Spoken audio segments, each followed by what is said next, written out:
tosi paljon kyselyitä, ettenkö mä voisi alkaa tekemään jonkun sortin blogia tai videoita.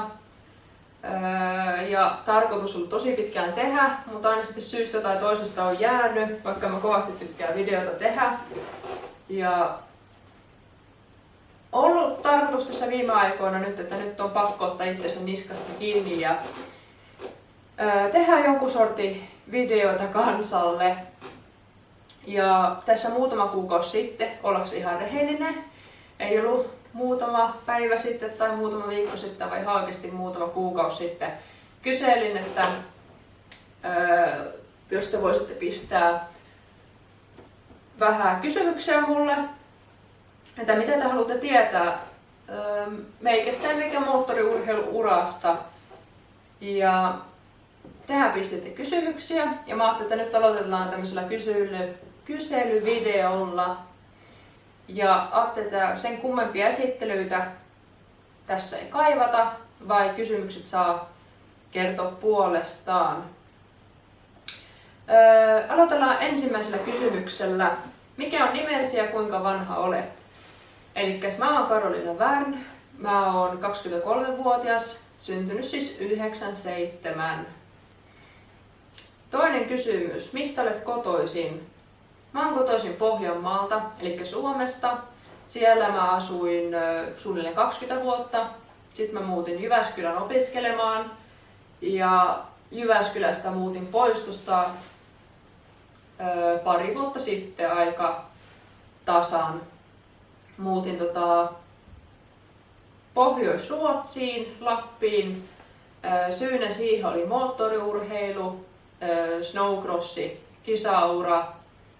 Koin, että on mahdollisuudet paremmat täällä Ruotsissa ja pystyy kehittymään enemmän, on kovempi taso kisoissa ja sun muussa ja pääsee motocrossia harrastamaan parempi täällä maassa. Niin täällä on tosiaan asustanut tämän pari vuotta. Paljon pyörin kyllä Suomessakin, mutta täällä on päätoimipiste tällä hetkellä.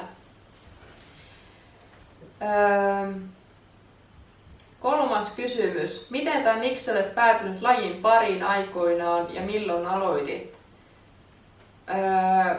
Tässä varmaan tarkoitetaan snowcrossia. Mä oon aina ollut kiinnostunut moottoriurheilusta. Ihan pienestä pitää oon rällännyt milläkin pelillä, mitä kotopihasta löytyy.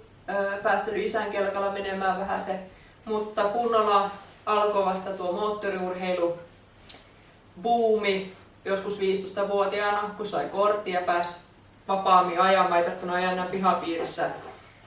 Pääsi reiteille sitten ja pääsi kisaamaan vähän sen sprintkisoja, josta mä aloitin ihan Suomen mestaruussprinttiä. Ja sitä mä kisasin, mitäköhän mä sanoisin, olikohan pari-kolme vuotta suunnilleen. Tuli voitettua Suomen mestaruus 2015, jotain SM Trophy sijoituksia ja sen semmoista. 2016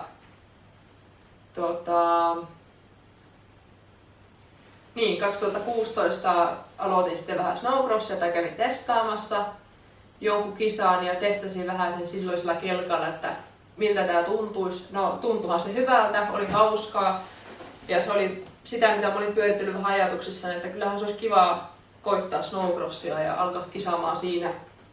Satsata oikein kunnolla, että on mihin reenata, koska mä reenasin silloin tosi paljon niitä sprintkisoja varten, niitä heilu monta per talvi. Ja siinä toisaalta kyllä siinäkin kuntoa tarvitaan, mutta ei samalla tavalla niin kuin snowcrossissa. Niin tuntuu, että pitää joka päivä reenata näin kauheasti ja sitten mä ajan vaan muutaman kisan talvessa tai vuodessa. Niin tosiaan sitten alkoi se snowcross-satsaus, ostin ihan snowcross-kelkan 2017 talvelle ja se oli mun ensimmäinen virallinen kausi. Ja siitä se on sitten lähtenyt. Ja tosiaan moottoriurheilu, kiinnostus on aina ollut. Syystä ja toisesta niin ei ole päässyt aloittamaan tosi nuorena sitä, joka harmittaa todella paljon nyt. Mulla oli hevosurheilu tosi isona kiinnostuksen kohteena silloin, kun olin nuorempi.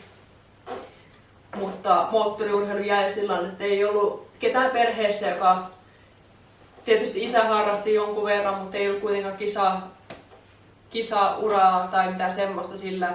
Eikä ollut veljiä tai siskoja, jotka ajoi mitään motocrossia tai snowcrossia. Niin se vähän niin kuin jäi sillä myöhemmällä iällä se aloittaminen. Sama motocrossi mä aloitin 2000, mikäköhän vuosi se oli. Mä olin 16-vuotias, eli oiskohan ollut 2013. 2012 ja 2013 aloitin motocrossin. Siinä sama syy, että paljon haaveillut siitä ja pitkään miettinyt, että olisipa kiva aloittaa, mutta ei tullut aloitettua silloin nuorena, että se harmittaa kyllä nyt vanhemmalla iällä, että saattaisi olla ehkä vähän eri tilanteessa nyt, jos olisi päässyt ihan pienestä pitää reenaamaan. Mutta näillä mennään mitä on.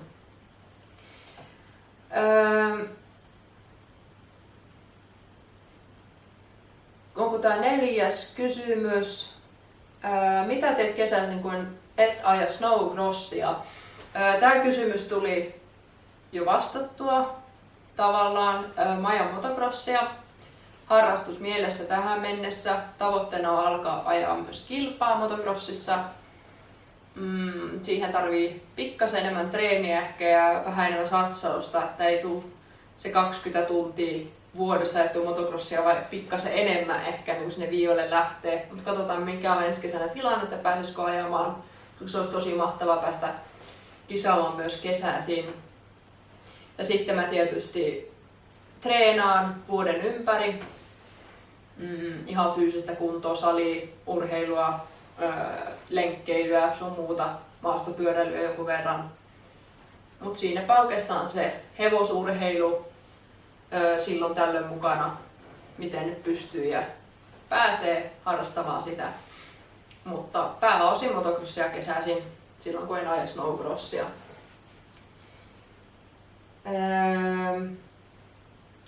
Millä tasolla ajat kilpaa? Tässä viitataan taas snowcrossiin.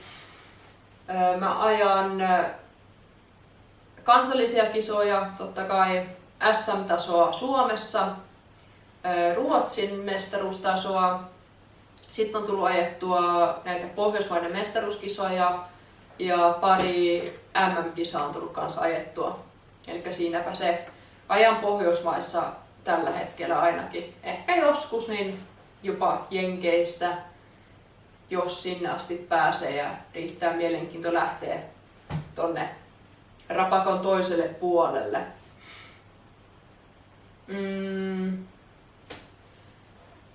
Mikä on eteläisin vs pohjoisin kisapaikka, jos olet ajanut? Eteläisin kisapaikka on varmaan, olisiko ollut 2018 Himoksella. Silloin asuin vielä Jyväskylässä, niin mulla oli pitkä kisareissu.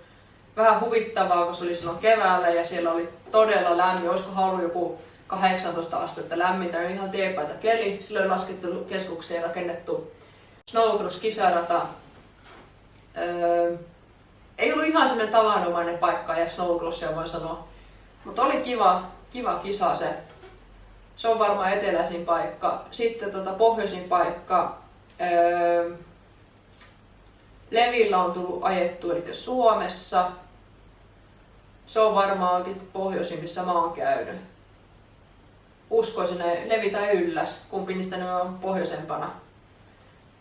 Mutta siellä kuitenkin.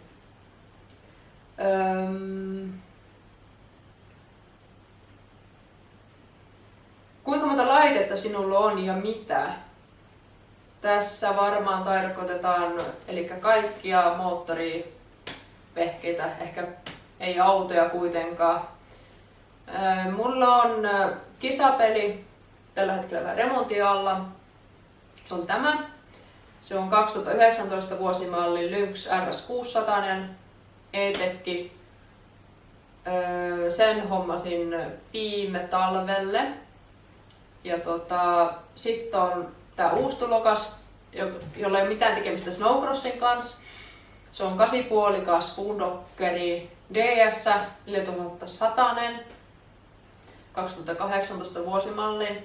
Sillä olisi tarkoitus ajaa vähän backcountrya tässä talven mittaan tulevaisuudessa, opetella vähän sitäkin. Jos riittää aika snowcrossin ohella ja töiden ohella, niin semmoinen ajatus olisi. Ja sitten mulla on, ei tässä tallissa, mutta toisessa, niin mulla on Kawasaki 4-puolikas KXF 2016 vuosimallin pyörä, eli rossipyörä.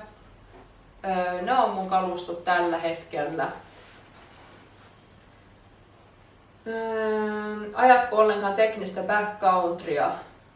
Teknisestä en tiedä, tästä tuli vähän vastattua, että olen aloittamassa. Jonkun verran olen ajanut backcountrya, mutta mulla ei ollut kelkkaa nyt pitempää aikaa, joka on ollut soveltunut semmoisia hommia. Sitten ei ollut aikaakaan, sitten, kun oli se kelkka, niin ei tullut ajettua hirveästi. Että enemmän mä oon niin näissä kisahommissa ollut sitten sprintti ja snowcrossi.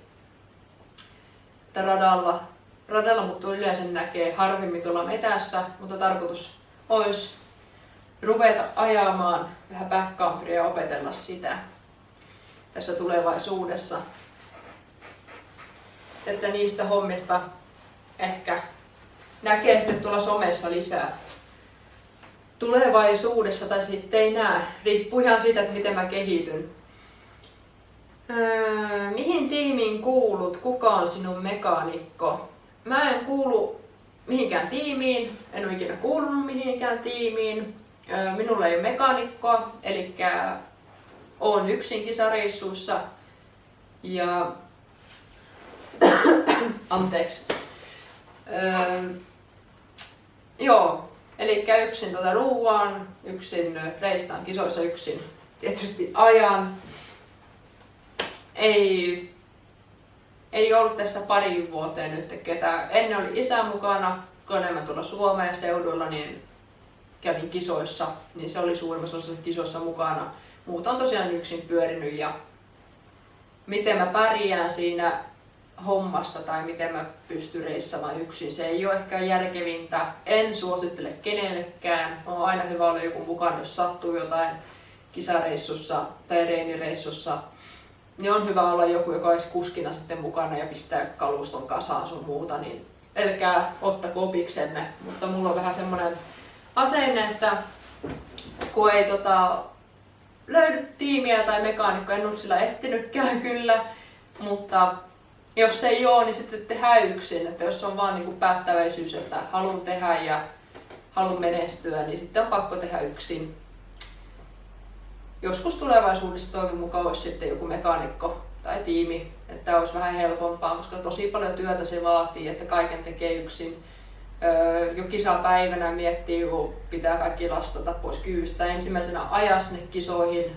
Se on aika raskasta, kun monesti kisamatkat on pitkiä. Ajaa sinne, lastata kaikki pois kyystä ja laittaa kaikki valmiiksi ja pukea päälle ja mennä kisoihin ja sitten taas ruuaamaan, jos jotain hajoaa ja sun muuta. Ja sitten jos ei itsellä ihan hirveätä kokemusta ihan kaikesta, että osaa purkaa koneen atomeihin, niin siinä tulee monta kertaa vähän tenkkapuota sitten. Mutta näillä mennään tosiaan nyt. Niin semmoista. Pelottavin loukkaantuminen. Kaikki loukkaantumiset on oikeastaan aika pelottavia, kun alkaa miettiä, jos oikeasti loukkaa itsensä niin, että sattuu vähän enemmänkin. Mutta mun pelottavin loukkaantuminen tapahtui varmaan 2018. Mun ensimmäinen ulkomaan kisamatka ja kisa oli Ruotsin Bodenissa, aika lähellä tätä paikkaa, missä oleskelen juuri nyt. Siellä oli Supercross-kisa, perjantai ja lauantai. Siellä oli tietysti kaikki Ruotsin huiput ajamassa stadionilla. Ja perjantai-kisa meni ihan päin mettää.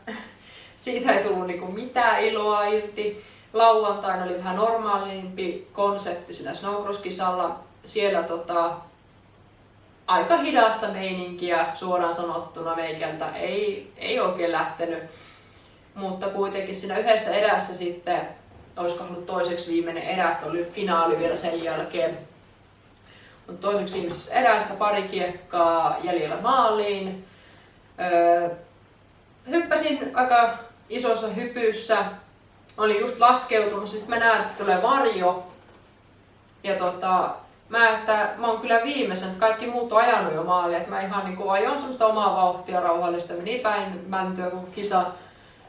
Että mä oon ihan viimeisenä, mikä tässä, että mä ajelen maaliin rauhallisesti, ettei satu mitään. Ja tulee varjo tästä. Sitten seuraavana tunnen, kun pamahtaa kylkeen suksi. Ja mä ensimmäiseksi tajunnut edes, että mikä se oli. Pamahti kylkeen suksi ja sitten pamahti niinku reidelle, viils niinku reittä pitkin suksen tuo kova metalli, ohjausrauta.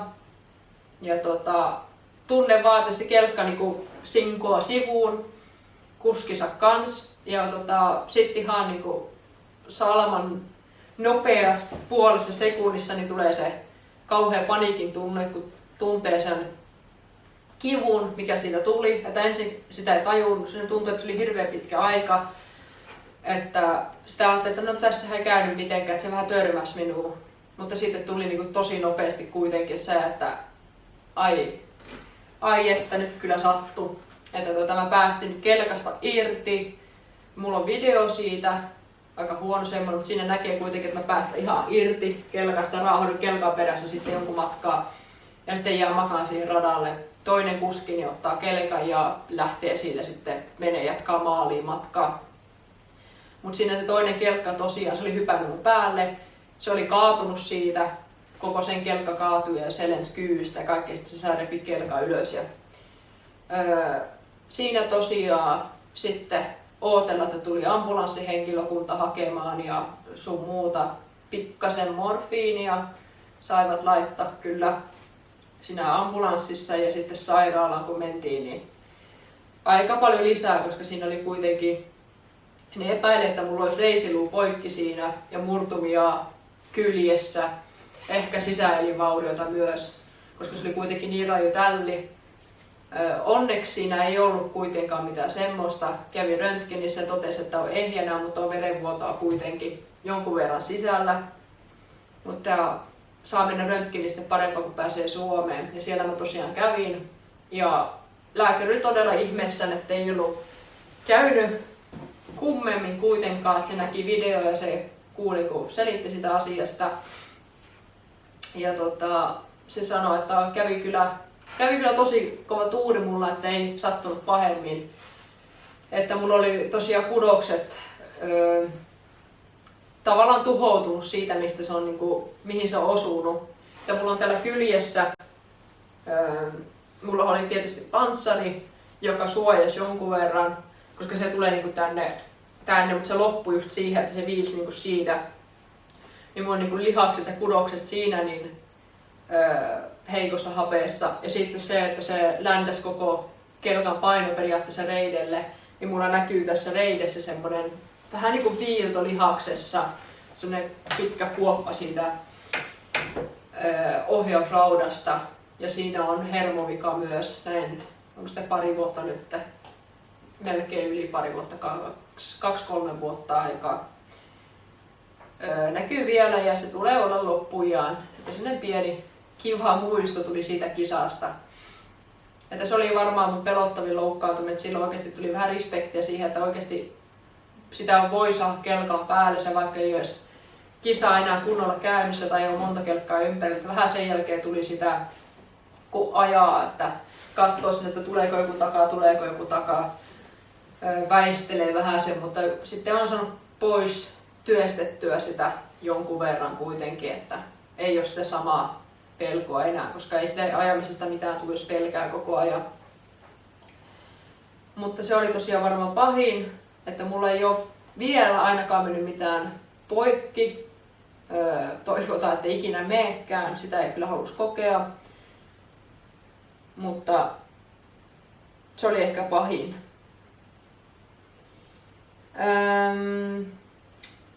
Sitten olisi vielä pari kysymystä. Koska luulet, että pystyt ajaa kisaa? Koska luulet, että pystyt ajaa kautta kisata taas? Nythän on tilanne semmonen, te jotka ei tiedä. Mulla on ollut tässä just päälle vuoden käen kanssa ongelmia.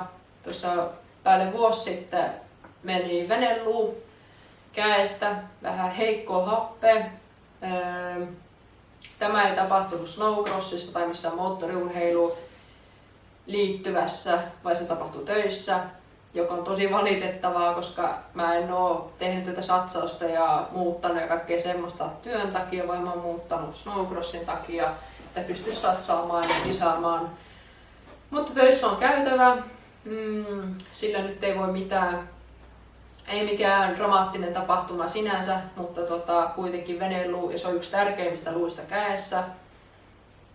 Ja sen kanssa on ollut niin paljon ongelmia nyt, että mä oon ollut sairaslomalla suurimman osan vuodesta, koska sitä ei ole saatu kuntoon, se ei ole vieläkään kunnossa, eikä valitettavasti ole suunnitelmaa, että mitä sille ruvetaan tekemään.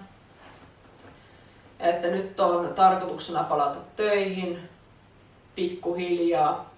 Toivoa vielä, että saisi jonkun kuntoutus sydämin tälle kädelle tai kivun lievityksen.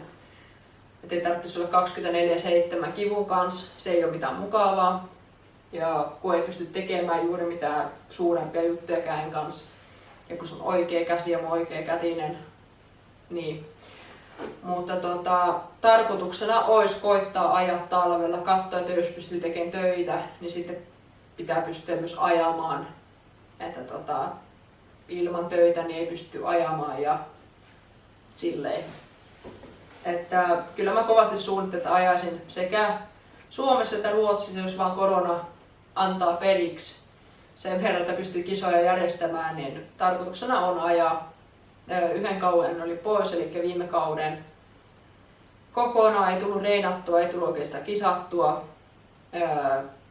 Tuntuu, että nyt ei pysty enää olemaan enempää kausia pois, että on vaikuttanut sen verran paljon jo siihen, että ei ole helppoa tulla takaisin nytkään, kun ollut kauden pois. Se vaikuttaa todella paljon kaikkeen. Mutta toivon mukaan pystyisin ajamaan talvella. Pidetään peukkuja. Sitten on tarkoituksena kans, että jos pystyisi sitä motocrossia sitten kesällä, mutta nyt lähtökohtaisesti niin satsataan siihen, että pystyisi ajamaan tällä. Ehkä tälläkin, mutta kisa kuitenkin. Se on mun toive ja toive joulupukille. Vihdoinkin video. Tuleeko motorsportin videoita jatkossa lisää? Joo, vihdoinkin video, sanopa muuta. Mutta tavoitteena on myös, että tulisi lisää motorsportin videoita. Tietysti jos te tykkäätte, niin niitä tulee. Jos ette tykkää, saattaa olla, että tulee silti, mutta niitä ei tarvitse katsoa.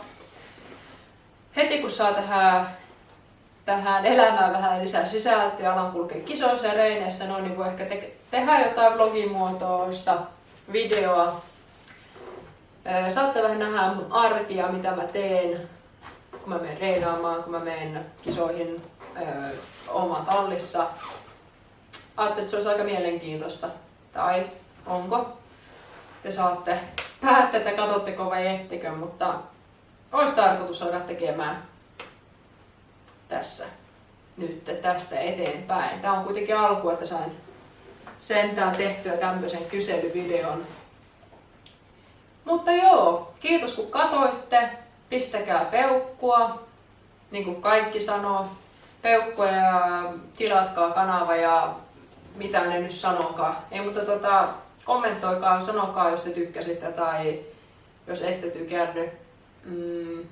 Saa tietysti tulla kysymään lisää, jos on jotain kysymyksiä meikästä, meikän moottoriurheilu-urasta tai mistä vaan tämmöisestä, niin saa tietysti tulla nakata viestiä tai kommenttia meikällä, niin meikä koittaa sitten vastata vaikka sitten videon muodossa tai ihan kommenttina takaisin. Hyvää joulua teille kaikille ja onnellista uutta vuotta. Toivottavasti ensi vuosi on parempi kuin tämä vuosi. Ja kuulemisiin!